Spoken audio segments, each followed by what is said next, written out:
आदिलाबाद जिले कांग्रेस के तर्जुमान बालूरी गोवर्धन रेड्डी ने साबिक वजीर और बीआरएस कायद जोगू रामन्ना के सीसीआई सीमेंट फैक्ट्री से मुतल्लिक बयानात पर सख्त रद्दमल जाहिर किया है।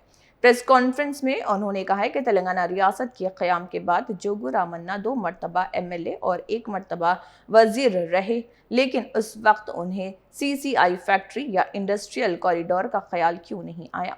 गोवर्धन रेड्डी ने कहा है कि अगर मरकजी हुकूमत सीसीआई फैक्ट्री के लिए फंड्स मंजूर करके जियो पर अमल दरामद करती है तो रियासती हुकूमत इसे अपने हिस्से के तौर पर 250 करोड़ रुपए मुख्तस करने के लिए तैयार है। उन्होंने जोगू रामन्ना से मुतालबा किया कि सिर्फ रियासती हुकूमत पर तनकीद करने के बजाय मरकज पर दबाव डालें। उन्होंने ये भी इल्ज़ाम आयद किया कि साबिक हुकूमत के दौरान रेणुका सीमेंट फैक्ट्री के लिए किसानों की जमीन से मुतल्लिक मामले में बेज़ाब्तगियां हुई हैं। ताहम ये इल्ज़ामात सियासी नौयत के हैं।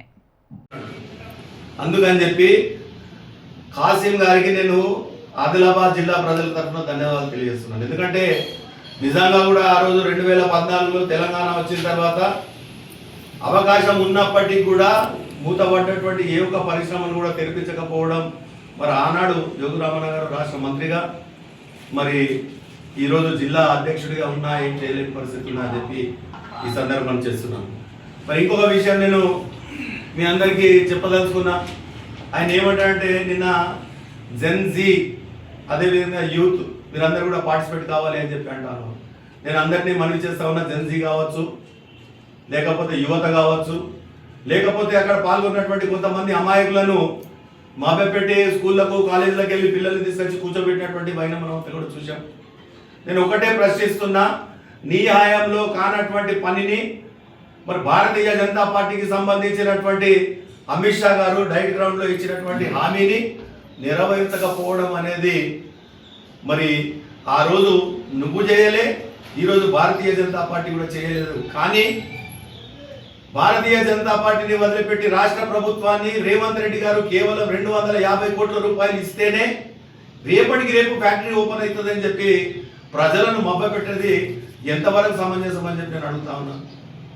మరి 250 కోట్లు నీ హయాంలో వెళ్ళలేదా?